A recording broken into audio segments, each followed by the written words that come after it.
Inevitably, whenever I make a post about adjusting expectations, somebody pops up in my comment section saying that they absolutely cannot ever adjust their expectations because their boss won't let them, their work won't have it, nobody will listen to them, and they are stuck.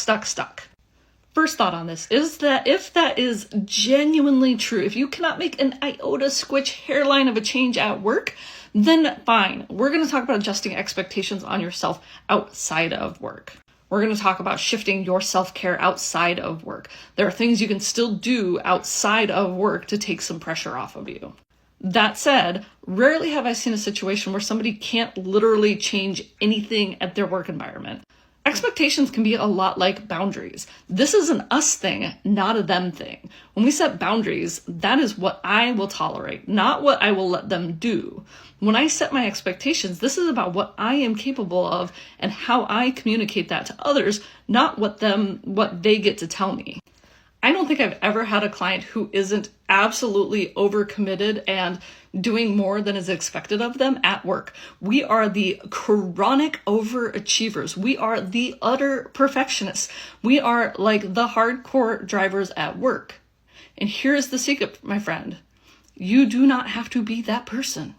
The last couple of jobs I had, as I was starting to nosedive into burnout, I had to shift the expectation for myself that I would no longer be an overachiever. If it is not written in my job description, I do not do it.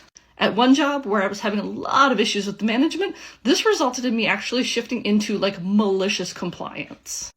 This is things like having to slowly, like, you know that your output level is here and like really it needs to be here, yet you can't make that change overnight. Your manager's going to notice, it might create ripples. Instead, we're going to like incrementally every week, every quarter, whatever, start to like slow down our production a little bit till it feels more manageable. That would give me one way to tackle this. This can be setting boundaries and saying, nope, my plate is full. I like really can't take on that project. This can be asking for help. Yes, I can take that project on, but I really need these people to join me in that because I'm already feeling overloaded. And a big part of this is also how we talk to ourselves. Sometimes the adjusting expectations is simply the pressure we're putting on ourselves. Another way of saying adjusting expectations is saying meeting ourselves where we're at. So instead of the self-talk of, I'm not doing enough, I'm a loser, I need to work faster, I need to work harder, my boss is going to be mad at me, shifting that self-talk to meet yourself where you're at. I am doing the best I can with the resources I have. I am still coming in on deadline. They didn't have any critiques on my last review, therefore I am doing a good job. Sometimes we've got to shift our language. We are actually doing okay, but the way we talk to ourselves is creating unnecessary pressure. So while I do want to acknowledge that there are a lot of really shitty work environments out there, there are a lot of really tough industries, there are a lot of shitty managers, and capitalism absolutely sucks, the reality is I think there is always room to create little shifts. And if you want to see change, I challenge you to really think and look deep in this, not just give up out of frustration.